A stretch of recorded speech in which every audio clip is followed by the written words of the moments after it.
Folks, welcome back to the iHealth channel, iHealth Radio. With a great surprise, I have a comeback, a guest that I've had the pleasure of meeting and interviewing a couple of years back, and we had a terrific journey then.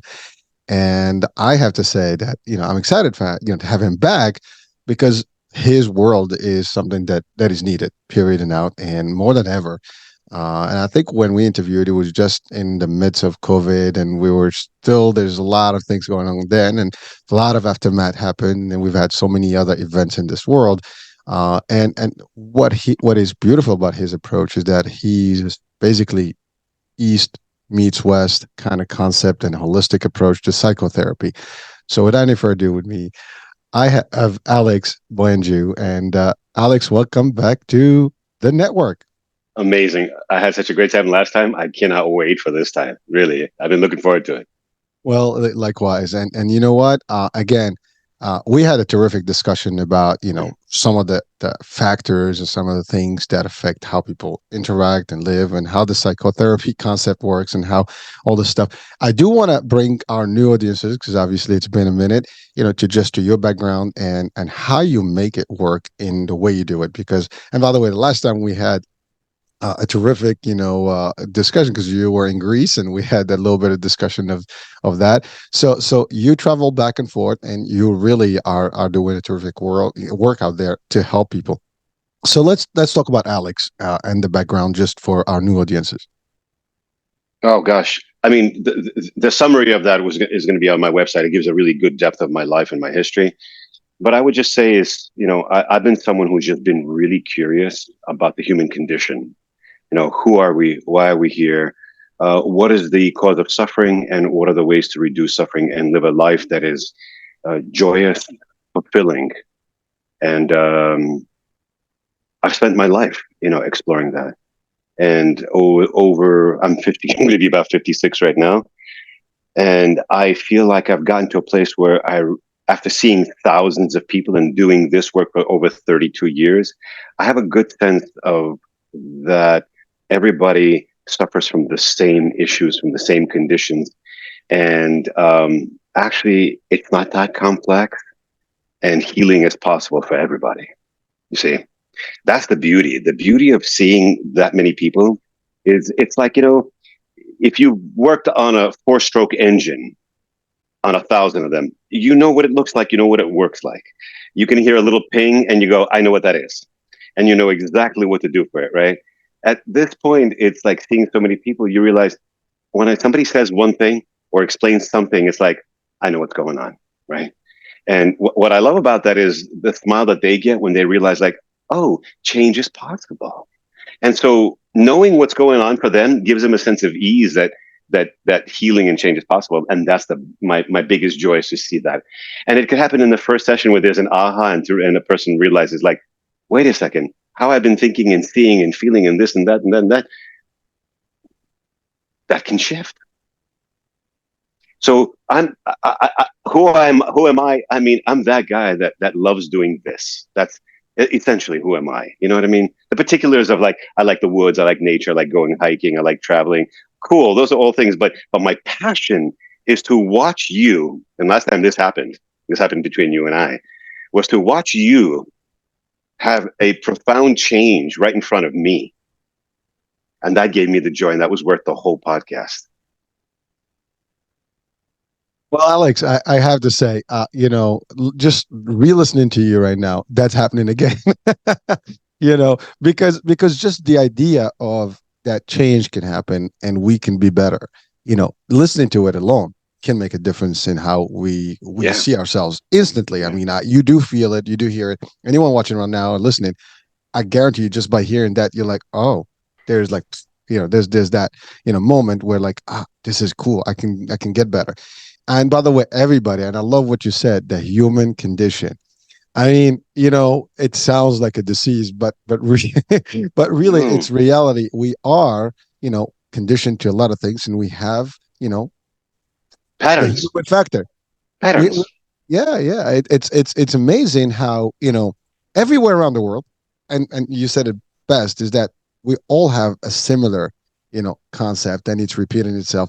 And you're an expert. I mean, 30 plus years doing this. Listen, I have 30 years in my area of expertise, and I consider myself, one of the better ones Yeah, in it, yeah, because you've seen a lot of scenarios. I yeah, mean, yeah, you're a surgeon in your expertise, right? yeah, yeah. And frankly, uh, there is nothing more fascinating than the human person or the human Mine, yeah, character or the body. And I'm not talking about just anatomy. I'm talking about the human period. I mean, yeah. humankind in a way. We have the good. We have, we are capable of so much greater than what we actually think we have and Hmm. can. Although there is some factors that affect how we operate in this world, and I think that's really what makes the dynamics based on a lot of things: your environment, your upbringing, your society, your person in general, your parents. I mean, every single factor affects you. So, Alex, I want to go back to this particular piece. Now, obviously, you're a psychotherapist. You talk to people, you kind of dig in and bring in all the stuff that's within to the surface to be able to adjust and help them and guide them to be better. And that is like, an amazing piece. First of all, I am always amazed at anyone who's doing psychotherapy or psychiatry in general, because how do you do it? Because you listen to a lot of people's stuff. I mean, I don't want to, put a C word there, but really, it's a lot of things that people are spilling, out, and you have to digest all that and absorb it, and it could be very depressing, I'm sure.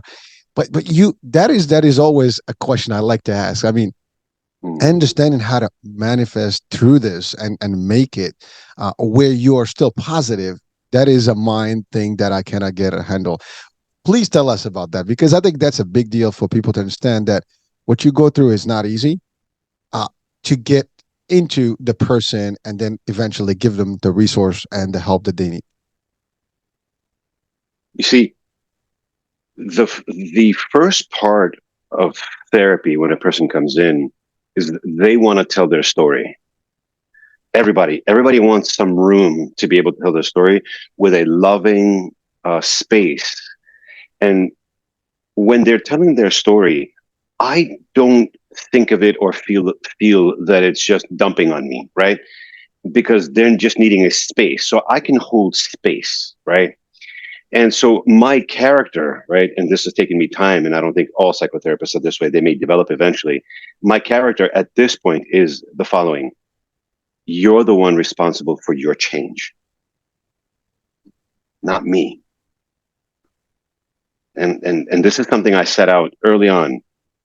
The Buddha was very clear. The Buddha said, "Look, I sat under the Bodhi tree, and I realized the profound nature of the truth.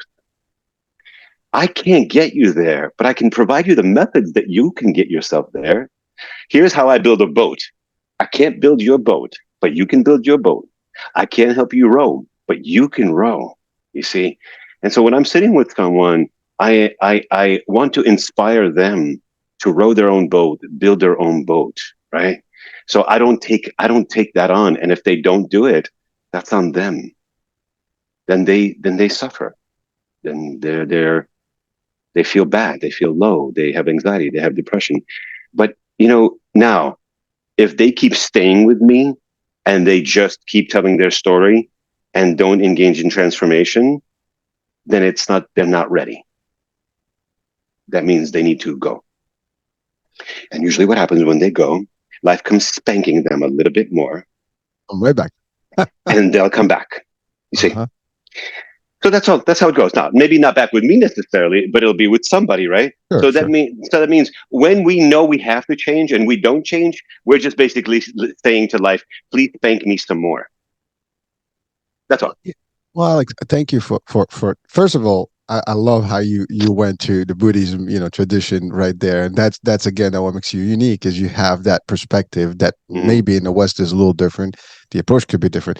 I love what you said about the idea that no matter what you do, and by the way, again, I've had that question asked before, and really, people do get into the mind and they have to work through that.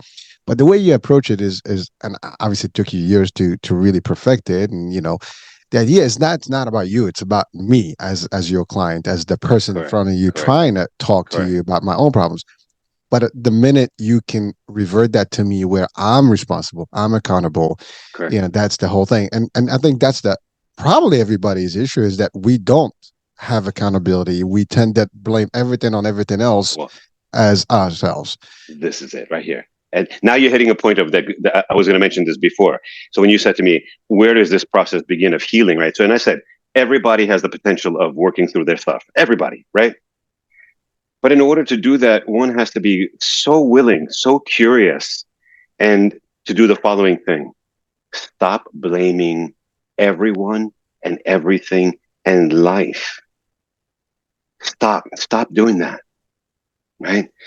Because all that wasted energy, because let's just take a look at it. Let's go about in our own lives and say, in all the times we've complained, and I'm not a complainer, but let's say in all the times we've complained, has that actually changed anything? Nope. So you Guarantee sit, it. so you sit with your friends, and you call another friend, you just keep going, right? At the end of the day, you spoke to five friends about the same damn topic, right? And then you go to sleep at night and you go, did anything change? You're still miserable. Stop. When we stop blaming everybody, then the finger is going to go backwards, and we have to then take a look at the image in the mirror and to say, what am I bringing to this? Alex, when we point this, right, they said that all the other fingers are pointing back at us, right? That's well, it's funny, but you're right. I mean, again, watching and listening right now, folks. I mean, this is just an exercise. Think about it. I mean, what Alex just stated is the obvious, right? We do this. We tend to try to justify everything by talking about it and like figuring reasons why everything is working against us, but we never see like what's our role in that whole aspect of things. What are we doing to manifest those bad things, behaviors, whatever, or on the contrary, like to change for better?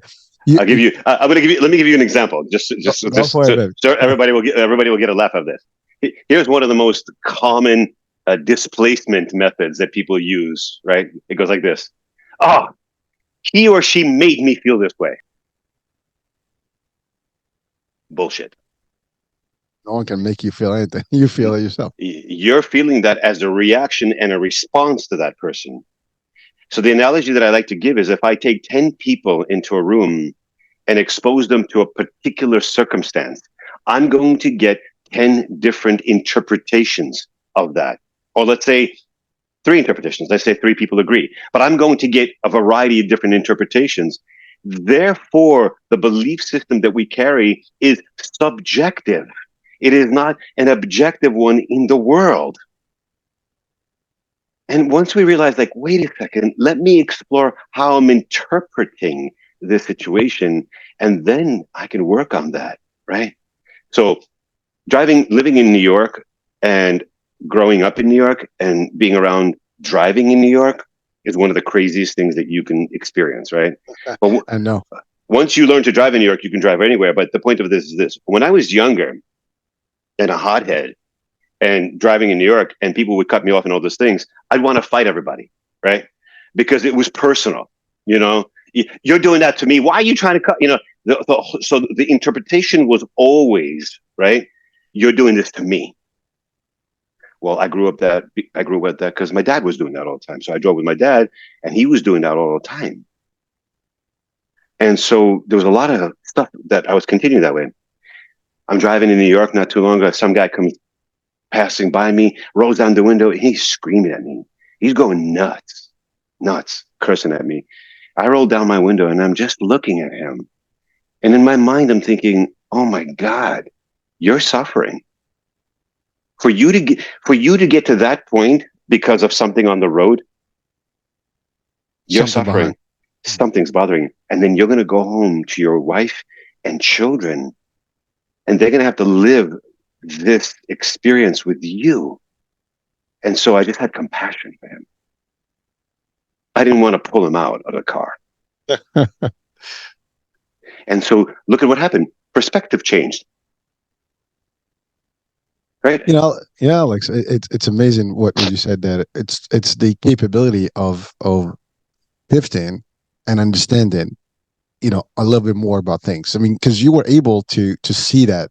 You're right. I mean, someone is going I mean, listen, we all have a moment where we kind of like, burst, right? Yeah, And it's true fact. I mean, when we get to that point, there's enough that's built up momentum in your life that you correct. sometimes you just kind of like, that's it. You stop. And it takes a level, depends on where you stand in your own person's, abilities. Some people have a way to last longer. I mean, their reaction can be, it takes a lot for them to That's to it. react. Yeah. That's it. That's it. And if you said to me, what's really important to do? It's really important to go from reactivity to conscious acting in life. If you want to talk about some of the most important healing that's done, right? Because we suffer because we're being automatic and reactive. That means the patterns that we have are just simply operating and reacting to circumstances, right? Well, if we develop a longer fuse, a longer moment of reflection, we may see that we have an initial reaction inside, but we can say, wrong time, wrong space, wrong way, wrong view, and say, wait a second. I understand that the old reaction is coming up because it's going to come up. We're not saying it's going to be absent. Did I have a moment in me that wants to say, I'm going to pull my car over and grab him? Absolutely. The old thing arose, right? But the old thing is I'm in charge of the old thing, not the old thing is in charge of me. Right. And this is what's really important, right? When we start to get that gap moment of space between the old thing and the way I want to be and who I am, then we have the power to not give in to the old ways. But we have to have enough time to understand that the old ways create suffering. And we need a gap, we need distance. Pause, breathe, take a breath, breathe for 1 minute, just 30 seconds. You're at work and one of your coworkers says something and you're looking at them and just inside of you go, calm down, calm, settle, and then go. Alex, I listen. Like it's the analogy I would give is like most of the people are on a one, linear D, like, as opposed Yes, to like a 3D, 4D version. You got to see it from every angle that's before. it. And there is a lot of discussion about. All you have to do is use keyword you've stated, pause. Right. If you take a minute or less to just like absorb it, think about the outcome and what would be the different things that can happen if you stated quick, a certain thing, everything can go. I mean, most of the escalations can be de-escalated without even anything if you just pause for a minute and like this Correct. is not worth it. If you get to think about things, just and by the way, these things happen at a fast pace. I mean, this is not like ticking. It's a split second, and you get all these visuals, and you can control. And by the way, this is an exercise that we in martial arts. I mean, is pretty big. We don't tend to react the same way as individuals who may not be Mm-hmm. experts in it because we know what the outcomes are going to be. We know that there's the best fight is the one that never happened. We know that somebody's going to get hurt, including you, or worst case, even if not physically, by law, right? So what's the point? So there's you have to like adjust to that. And I love what you said. You're in control at the end of the day. You're right. We all have that first gut feelings like I want to just go and snap the dude from the car.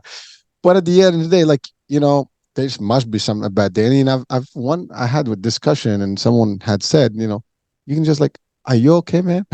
Yeah, you and know, inside of me, I had a lot of compassion for him because I'm like, are you okay? Because in order to do that, you got to be not well.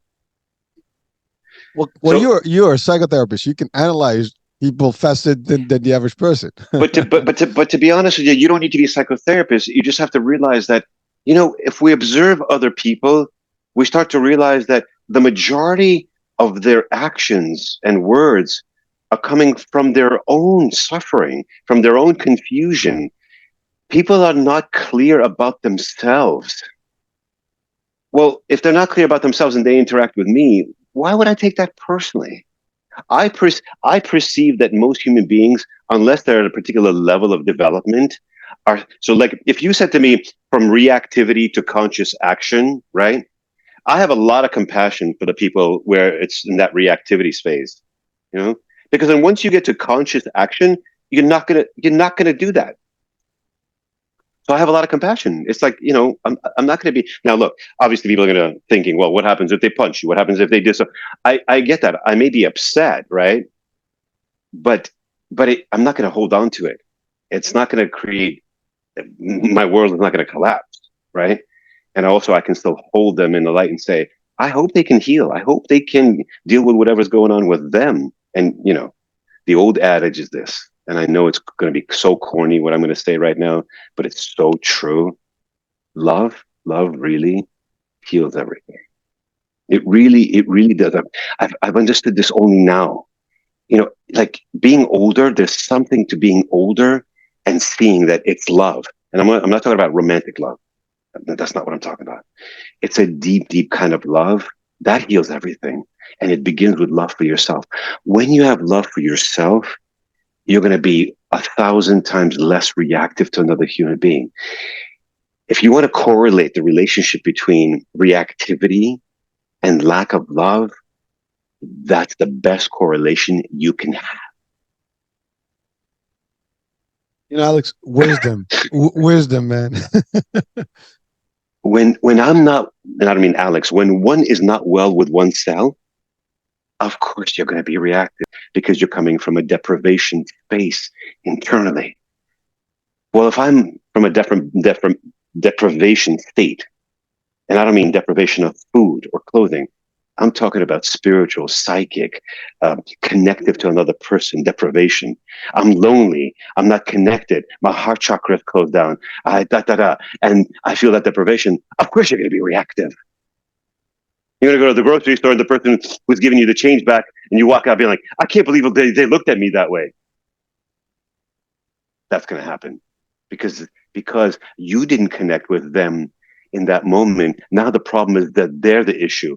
But if I'm in my heart and I'm in my love and I love myself, but I interact with that person, no matter what they do, love is still going to be between us. So the lack of love in me shows up as the issues with others. So really, essentially, the idea is we are basically our own salvation. We are the ones who We are are completely at the helm.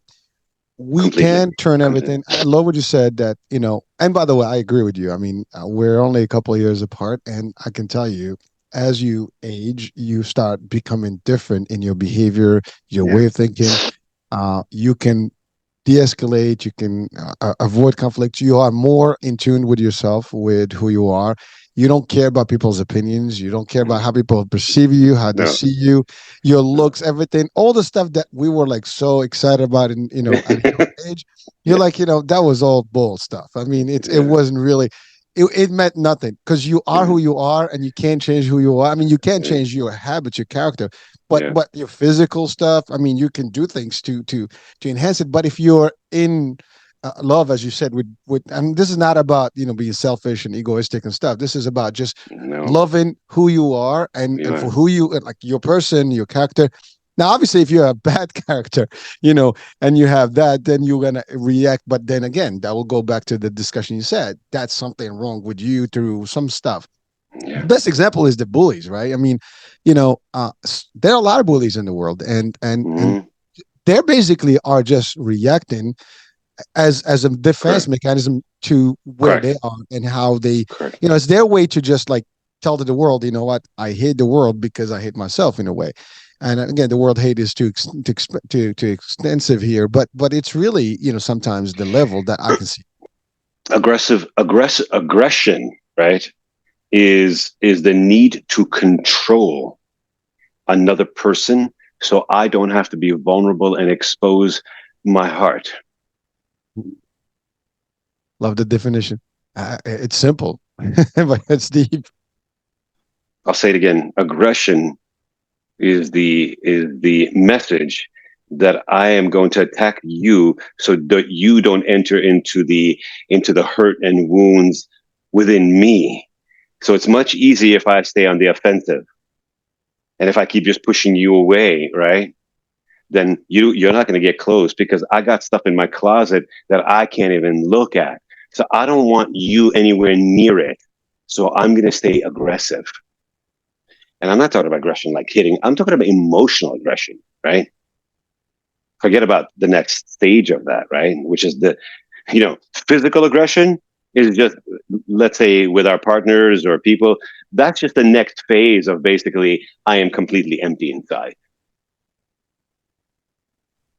Alex, it's funny because you talked about this whole definition of aggression and how that it's like a camouflage. I mean, I'm putting all these barriers, Yes. to cover like the reality. I'm almost escaping, to face the truth. It's Yes. really that's, instead of me like looking in the mirror and say like, what the hell's wrong with me? I'm gonna try to reflect, my anger on myself to the world, and I'll keep it that way so no one can think I'm vulnerable, I'm weak. And again, I think that in itself in, introduces the idea of weakness, because the fact that I'm not able to face myself, that should be giving me a sign that there's something wrong with me and I should address it. But unfortunately, I think a lot of us may not get to that point unless we hear something, a discussion, see a specialist, someone that can, as you said, bring that back control to us and say, hey, listen, I can give you that vote. I can show you how it's done, but you got to do it yourself. And I think that's really the challenge. But we see that all over the place. Yeah. We see it. I mean, the example you give about the road rage, I mean, that's a very common one. We see it all the time. But it takes, again, understanding. And for people that are watching or listening right now, Alex, what would be some of the advice you would give them to really just, look in the mirror and or identify that they have the issue? Because I think that's the thing. It starts with identifying that I have something not right with me. When and how can we get someone to really, at least understand that I need help or I need to just change? I think there's a spectrum of, so there's, in psychology, we have something called the Big Five, and it's five scales of really important characteristics. And the first one is called openness, closeness. That's the scale. And it's an amazing scale because when I look at that scale, I go, when a person um, enters my room, if they have not been forced by someone else, let's say, right, by the law or by their partner, they are already on the openness scale of exploring. And they've had enough suffering in their life, enough repetition of the patterns that they say, something's not working. I don't know what it is, but I'm willing to explore it with someone. See, this is what's important. But then you and I also know people who've lived their whole lives never exploring how they contribute to the problems. You know people like that? I know people like that, Oh, I'm sure I do. right? And so those people basically, they're so convinced that the problem is in the world and other people. And so they're clean. You know what I mean? So they're miserable inside, but are thoroughly convinced that their misery is caused by everybody else. And the crazy part about these kind of people, they actually get a satisfaction of being miserable. I know this sounds a little bit nuts, but there's this kind of like, the person who's very curmudgeon and complains about everything, right? They love it. That's the way they get attention. That's the way they get people to be around, because then they need to find one or two people who agrees with them on a topic, and then they just sit there and complain, right? So they're not open to the change. So in that scale, we have to see where the person is. And I'm hoping that the people who come to your show, just by coming to your show, they're already demonstrating that they're on the scale of a little bit of the openness. And as long as they have enough on that openness, they're going to be willing to explore. And the next step is, it's hard to explore yourself. It's very difficult. You really want to work with someone who can see things that you can't see. Because I know that in my life I've needed people to be able to help me see things that I can't see, and that's been, if it wasn't for my teachers and guides, I wouldn't have the wisdom that I have. So I attributed it to them. You know. Oh, so you said five different things, and the openness was the first one. So what, if you don't mind, can you Oh just God, share? I don't Yeah. I don't remember all of them off the Oh, top of my okay. head. Yeah, yeah. It's okay. But Well, I remember the first one was open because the other one was neuroticism and non-neuroticism, right? So I love that scale too, being neurotic or non-neurotic, right? But anyway, people can find out. It's called the Big Five in psychology. well, no worries, Alex. Well, but I love what you said, because it's true. A lot of the folks, they want that people around them that will just validate what they say, and that they basically like, oh, you see, I got this. But frankly, and by the way, I think that's where a lot of us have the challenge. When someone challenges us, usually we're like reactive and like, what the hell? My opinion is the best opinion. By the way, I encounter this in leadership all the time. You're in a meeting and you throw in something, you kind of like, well, I disagree. And people look at you like, why you disagree? Well, there's other ways. There's not. And by the way, this is the thing. That's the fun part is I realized a long time ago about one thing. We have the expression, we all know it. There's thousands ways to skin a cat, as they say. It's not always your way or my way. There's the key is we have to find the right way to do whatever it is that we need to do. So in Correct. business, it's very practical to be there, but you have people that are like, "Who are you to challenge me? What do you know?" Listen, I can learn from anyone, any given day. Mm. And I love what you said about like you had people to give you that wisdom to help you see things that you can see. We all have those blind spots, and we all think that we know what we know, but there's always, first of all, I do believe in this. There's always someone that knows more. There's always someone that's better. There's always someone that's better looking. There's someone that's healthier, and so on and so forth. So at the end of the day, don't think that you know it all, that you are at the highest level, because you're never going to be. There's always going to be not only one, plenty of people out there. So it's okay to learn, and you have the best, explanation stated that you had some gurus, some people that you Mm. mentors, that you coach, and I think everybody needs some mentorship and some coaching and some guidance from other people at any given day, especially as we're younger. We need that, that little, structure, if you want to call it, guidance. Yeah, Guidance. exactly. And then, of course, even when you get to like, we're experts at what we do, but that doesn't mean we can't learn on a daily basis. I learn Always. every day, and I don't stop learning. I think that's what makes a difference. Like and again, these shows alone. I mean, I make a joke about it. I'm the first client. I mean, I absorb the information. It keeps me motivated to do more of this, and really keeps me going. I get faced, every day by challenges of life. And every time I get those, guess what I do? I start thinking about all the discussions I had, about all the stuff and advice I give, and I know it works. And if I can give that advice to people, I should give it to myself. And then it Mm-hmm. helps me reset. And I always like, sometimes you get doubts too, like like, am I doing the right thing? What the hell's going on? And then as soon as you start, revisiting your mind with all the stuff, all the motivation stuff, you go, oh, wait, this is gonna work. I can do this. It's a temporary phase. I can get through this. Mm-hmm. But Alex, you said something very powerful. I think a couple of times, and when you said someone comes to you, you know, they have to be willing to transform and to change. And I think this is the problem. We need people to be aware that they have to be the ones making that transformation. No one else is going to do it. We can give Yeah. them all the frequency, we can give them all the Mm-hmm. vibes.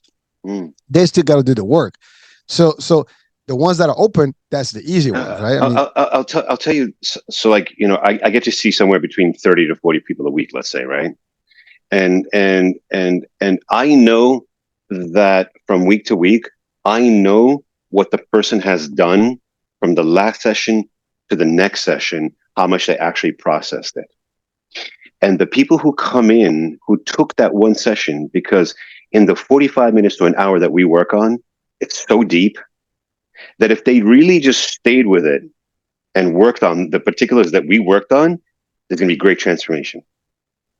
Now, some come back next week and they go, "Look, I took it in. I reflected on it. I kept on reflecting about it.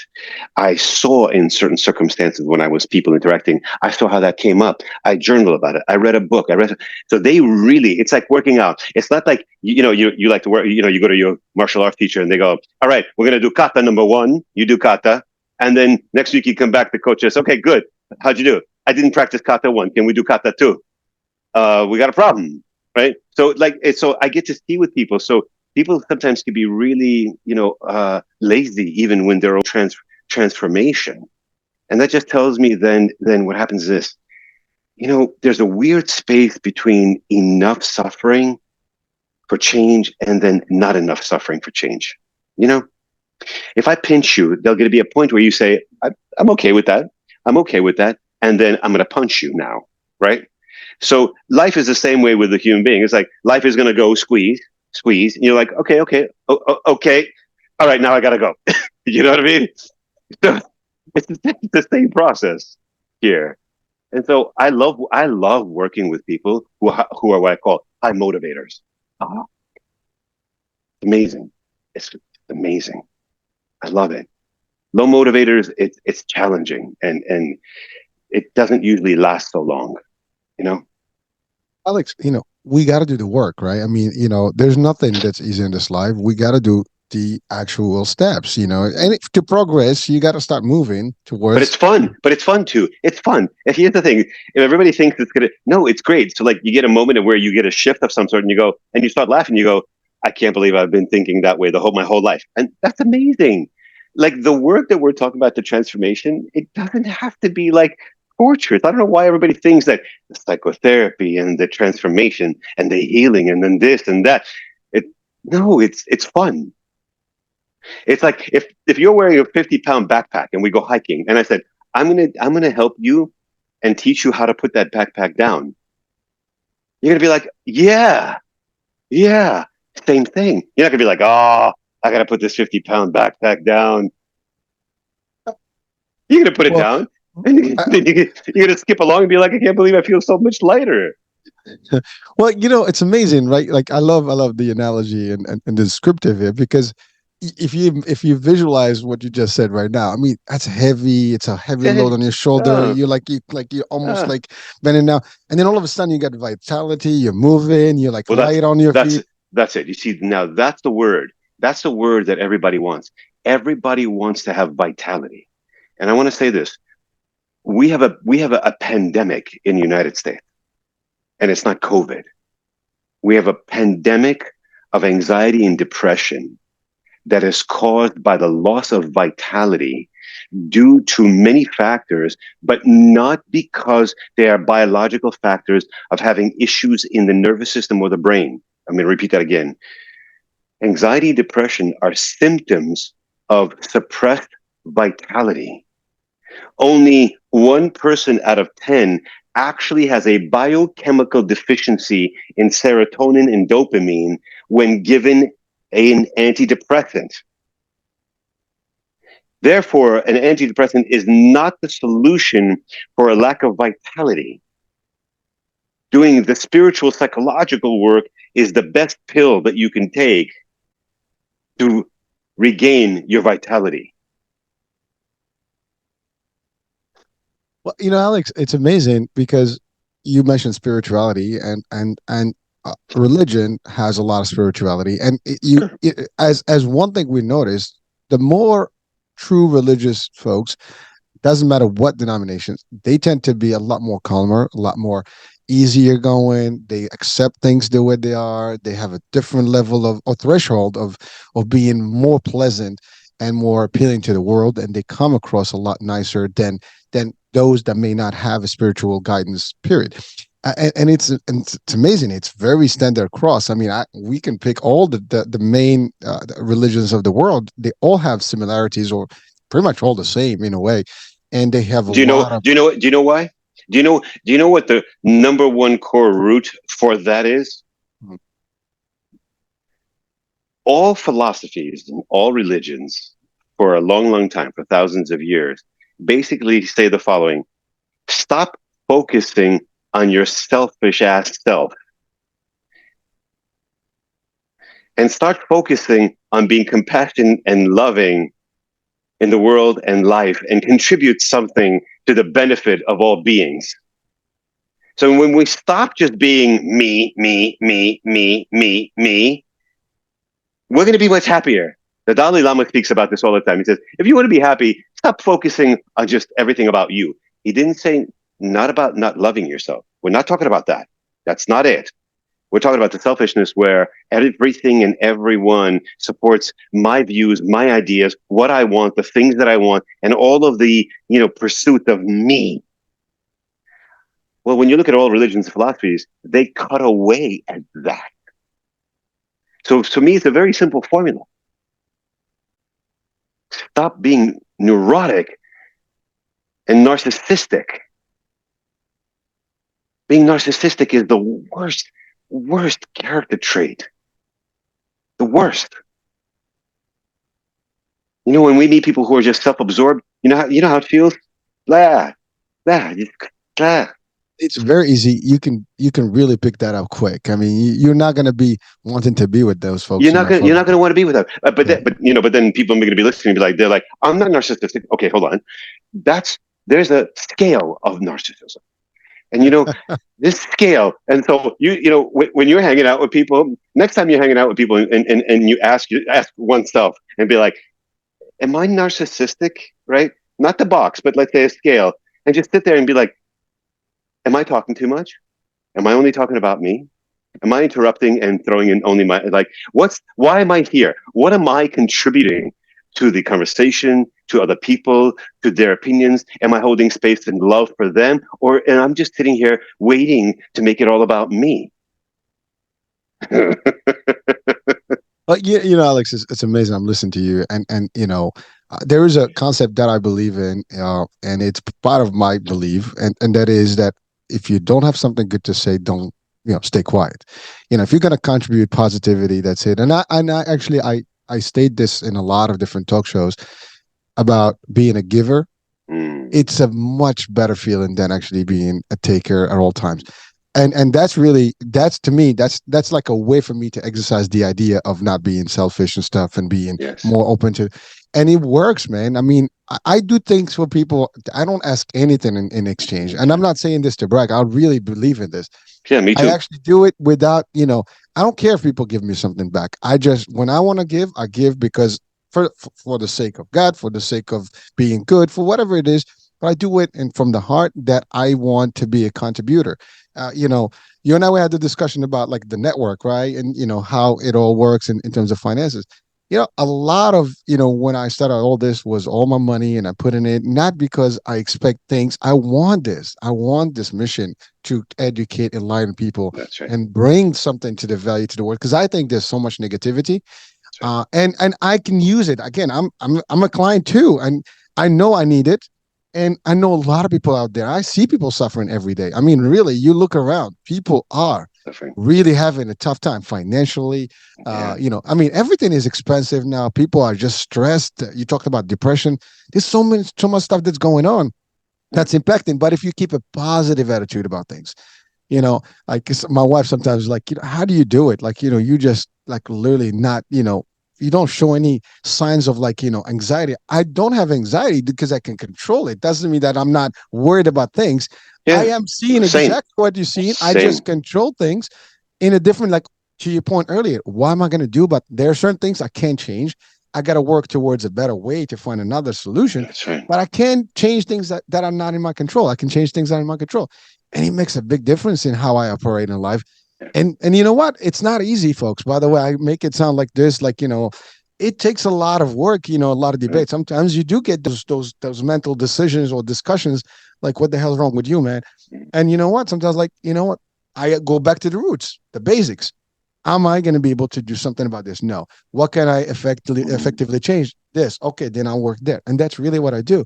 But it's a stranger's, the best thing. And talking about narcissism, you're right. I mean, if it's all about this, you'll be shallow enough that people eventually will just walk away from you. People will That's not it. want to be with you. That's it. And it's very simple. People tend to be very overwhelming when they have those characteristics, and eventually you're just gonna brush them off. That's it. And that's the other thing. I mean, I talk all the time about entourage and your selection of the people around you. And Alex, please, do share with us your vision on this. Mm. How important is the selection of your, I guess, group of support or support system? So in Buddhism, we have a particular saying. I take refuge in the Buddha, the Dharma, and the Sangha. Those three words are the following. The Buddha, taking refuge in the Buddha doesn't mean the person. Buddha is not a person. That means your awakened state. I take refuge in my awakened state. What is the Dharma? The Dharma are the teachings, the way, the methods to recognize my true nature. What is the Sangha? The community. Look at this. Look how intelligent this was. It's amazing.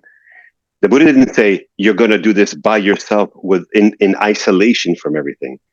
You're going to realize the fullness of the path within the context of community. Because the context of community does a few things. It's a mirror for all of our stuff. So when you are in a community of people, be it family, larger communities, friends, there's a constant mirroring for you of your own stuff. You can't get away from it. And if you are with people who are honest with you, they're going to give you good feedback on your stuff, right? And then as you're working on your stuff and you're becoming more whole and you come back to your home, you're going to start to look around and the people around you and say, do these people support my wholeness? Or are they going to detract from that? It comes down to some very simple questions in my life. So, this person wants to go do this X, Y, and Z. This person wants to do this X, Y, and Z on the weekend. And you say, you know what? That doesn't align with my morality. That doesn't align with my values. That doesn't align with the depth of why I'm here and alive. And you know what? I don't want to do that. I want to be with people who actually align with my values and my morals, right? And support that. So, Sangha or community, invaluable, invaluable.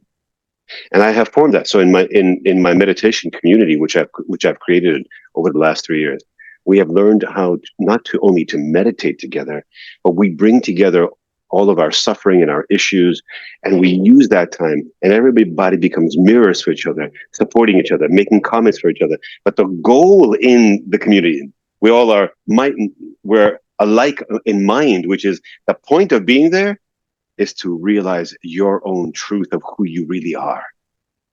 We have to figure out, are my friends interested in that, or what are they interested in? So yeah, community, huge. I love that, the word alignment. I mean, you have to align, the Yes, same vision, the same, Similar, love. similar. Yeah, Yeah, I mean, similar. Yeah, I mean, you have to have something in common to be able to coexist and have a better, I guess, lifestyle, if you want to call it. I mean, your behavior, everything's going to change. But if a lot of people sometimes they interact with people that have nothing, and by the way, that goes for relationships too. You yeah, know, people meet for the wrong reasons, and then there's nothing in common, and they still yeah. want to make it work, and they just No, collapse it. Relationship get bust, right? you're busted. Yeah, it's amazing. Like even in business, right? If I have this belief, if you work for a company or someone that claims to be your boss or your hierarchy, that you're not aligned, that you cannot see eye to eye, or you're not finding yourself, then there's no reason to be there. Some people suffer because they are afraid to walk away and change careers or change jobs and whatever.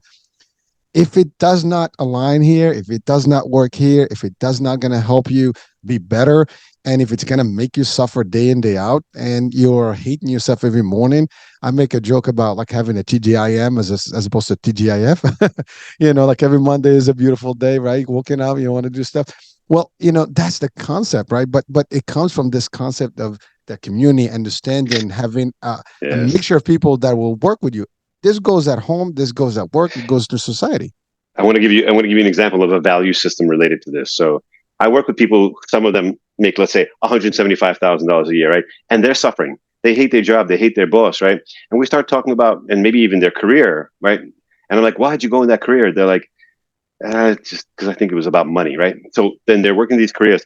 And I'm like, so if you were to change your lifestyle, right? And you would be more content inside, and maybe you change careers, maybe not, right? And you'd make 100,000 or $125,000. They go like this, but then I can't get my Tesla. And this is the moment that gets really interesting, right? So do you want your Tesla, or do you want to be internally home and at peace and alive and vital? Vital or Tesla? Now, I'm not saying you can't have both. If you're fortunate and you love what you do and you make money in it, go for it. We're not talking about that. We're just talking about the kind of exchanges that we're willing to make for what. And this could be about money or anything else, or in a relationship, right? We make exchanges. We say, I'm going to stay in exchange for what? What is it going to be? And when those exchanges are at the price of my authenticity, you won't be happy. My book that eventually is going to come out is going to be all about authenticity. It's going to be about being authentic in life and I want it to be at all costs. Like I want it to be to the point that you're willing to die. Seriously, that you're going to say, if I can't live an authentic life, not that you would kill. I'm talking about not killing oneself. I'm talking about being like, I don't want to make choices. That's how much I'd rather be. I'd rather make 5,000, 10. I don't know. I'm just using any example. But the key is this: at what price of authenticity am I willing to pay? That's the core of what I'm trying to say here. Alex, I'm listening to you, but our audiences are watching or listening right now. Here's a challenge, right? We have so much pressure, around us to acquire things.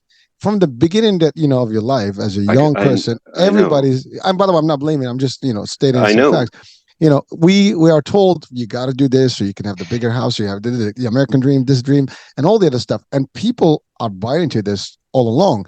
It takes a long time before you can It, realize whether that's it does. that's really It what does. I want or not. Some It people does. are luckier; they get to face it earlier. Some people, again, if you love what you do and you can get your Teslas and whatever, that's a great thing. But if it becomes on the depends and the detriment of your health and vitality, and you're suffering, then is that worth it? Literally, I mean, it's funny because if you look at a uh, you go to the villages in some countries, people are living a simple, modest life. You'll be like, I can't live this life. But when you ask them, they're so humble, they're so happy, they're I so live in smiling. I live in one of those. There you go. So where I live in Greece, right? It's south of Athens. It's a small little town, right? Town village, if you want to. I don't even know the distinction, right? But it's like town village, right? And it's got one major road and a couple of shops. We got a few things. The average salary in Greece, the average salary per month is somewhere around 700 to 1,000 euros, which is equated to, let's say, 800 to $1,000 a month, right? But when I'm interacting with a lot of the people, right, they feel the pain. But a lot of times you just see them. There's a mentality and a kind of a feeling tone with them that doesn't compare to people that I know here that have everything. So having everything or not having everything, this is important, is not it on both ends. Because I could also say that the difficulties on not having enough money can impede one also to the point of then suffering so much that one can't, do the inner work as well. So let's not make it so kind of utopia idea that, oh, even if you have $1 you're going to be fine. I'm not like Authentic, baby. I don't want to do that shit either, right? I'm not going to fall into that dream. But what I'm saying, to summarize this, authentic and happiness is an inside job. I love that. That's your book, man. That's your tag. That's your tagline. Authenticity is an inside job. That's it. Let's trademark that one.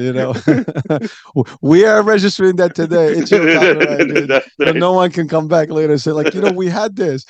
Well, what I love that because, but I swear to God, I admire that ideology because sometimes you look at things. I mean, I make a joke sometimes about this. You can live in a castle. How much of the castle do you really use on a You daily don't. basis? You don't. You can have a California, king size bed, which is probably the largest bed you can have. How much of that space do you sleep on? I mean, like I actually I reflect on these things and you think about it, it doesn't matter.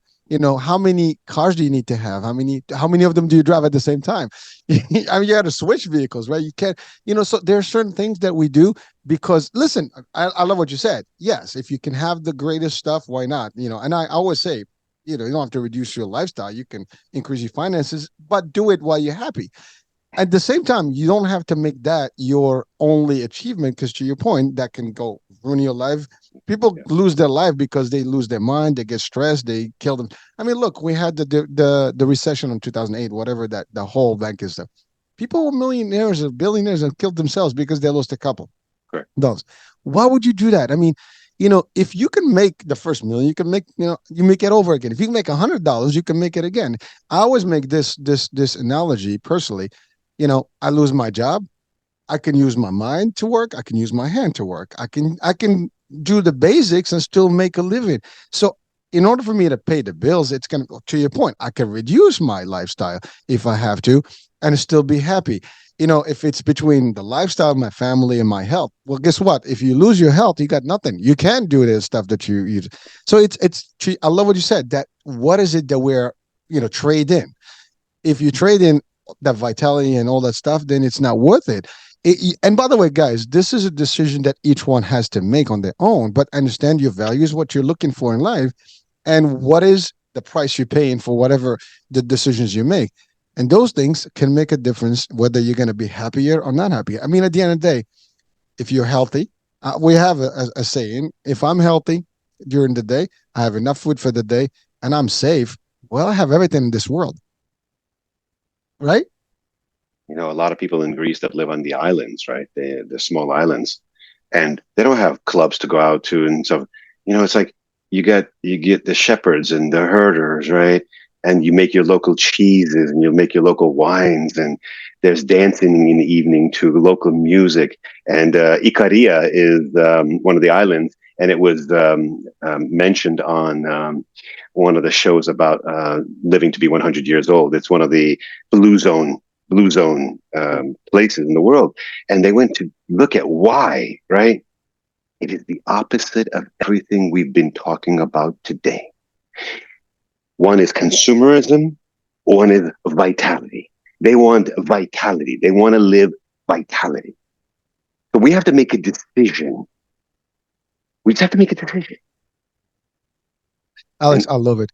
I love it. That is probably the hardest and the toughest decision someone can make is like, what do I want? Do I have that life?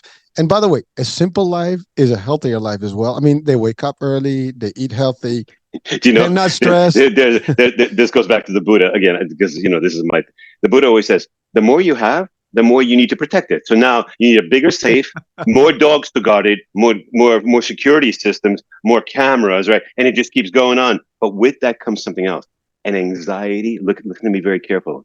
An anxiety that it's going to go away. Watch. So if I need a bigger safe, I have more money inside. I'm more worried that somebody will take it. I have three cards. If I lose, if somebody can break it. You know what I mean? Like, so the more I have, the more neurotic I'm going to have to be about losing it. Because what I'm saying philosophically is that the more I have, the happier I am. Therefore, my happiness is what's going to be taken away if that's taken away. And so now we're talking about a big philosophical discussion for next time when we meet. Why? What's the psychological, philosophical, spiritual reason behind consumerism that failed? Well, That's that's the it. big, big, big topic. We need an hour. We got to come back for that one because I can tell you I think we need to hear that discussion because it is powerful and it is reality of our world today. We want It's more we. and I more and wanna. more and I more. wanna. I wanna have that discussion with you. Let's not wait 2 years this time. But that's a big topic. Oh, we'll The, arrange it right after it's this. called the fallacy of consumerism. Let's put it that way. Ooh, all right. So that's it. We're done. We're gonna book that thing as soon as we finish this show today, and we're gonna bring this to our audiences because I think it is worth spending the hour. And these are the hours that you're not wasting, folks. These are the hours that can change your life or at least give you the guidance. Listen, you can spend an hour, with Alex alone, and you'll eventually get to the same. And he's given this as his way of contributing, helping through these discussions. And folks, I mean, really, we need this. I mean, Alex, I have a lot of stuff that we can discuss. I know a lot of the stuff we discussed today is really a mindset concept. It's really how you see the world, how you can readjust yourself. And so I think on the next show, we can bring some of the discussion on the mindset and how it applies to all these things and really flourishing. I love a simple life, as much as I love a lavish life. I mean, but you can have, you know, uh, a balance. You have to find where, because that's the other thing. Who says it has to be in one place? If The I world. if I give you a watch, right, and you didn't know who made it, and I made it look fancy, and you were like, is it the watch that's gonna is giving you happiness, or the idea that it's a fancy watch that's giving you the idea? It's the idea. Therefore, consumerism is the beginning of this. Consumerism is built on the idea that things equals happiness. We need to deconstruct that. It's a big discussion. And with that, Alex, that will be our sequel to this show today. So, Alex, before we wrap up today, what would be some words of wisdom? I mean, we know what our topic next time. What would you leave them today, our audiences? A vital life. There's nothing like a vital life. There is just, you know, I want everybody to have the opportunity to live as many of their living years vital. And listen, there's nothing. By the way, Alex, you are not only talking about this, you live this. You have made that decision Yeah, consciously. I mean, yeah, you are currently in New York, but this is not your home. You yeah. go and live in that life that makes you happier. And Mm, frankly, folks, this is exactly what we need. We need to hear these things because sometimes we just need to make a choice about how we want to live, and sometimes happy doesn't mean, as you said, all the other stuff. Well, with that said, we're gonna leave that for the next show with Alex, and we're gonna bring him back, and we're gonna talk about all this consumers and business, and how we can maybe move away from it. And I want to thank you, Alex, for really, thank you. again, another yet exciting show, discussion, and a lot Thank of you. good stuff to help us, you know, be better, and that's all there is, and live a vitality life. So, Thank you for your vitality because one of the things that makes our time together is because you're vital. And you know what? I've had other podcasts. I love this, and I love this time between us because your vitality is infectious, and I'm hoping that people can see that and be around that. When you say community, we need vital people to create vital communities. like I'll take that as as a thank you so much for that. I mean, I truly appreciate it. It actually makes me feel good, and really reinforces my idea to continue doing what I I'm got it doing done. to help. So You thank got you it. so much. Thank you. Well, folks, there you have it. I mean, I can't, have enough of Alex. I want more, but time is ticking, and he's got to do things. That being said, so I'm Hurricane H. We'll be bringing Alex again, for part two of this discussion soon enough. And until then, we'll be having additional topics, discussions, and guests. So stay tuned. Bye for now.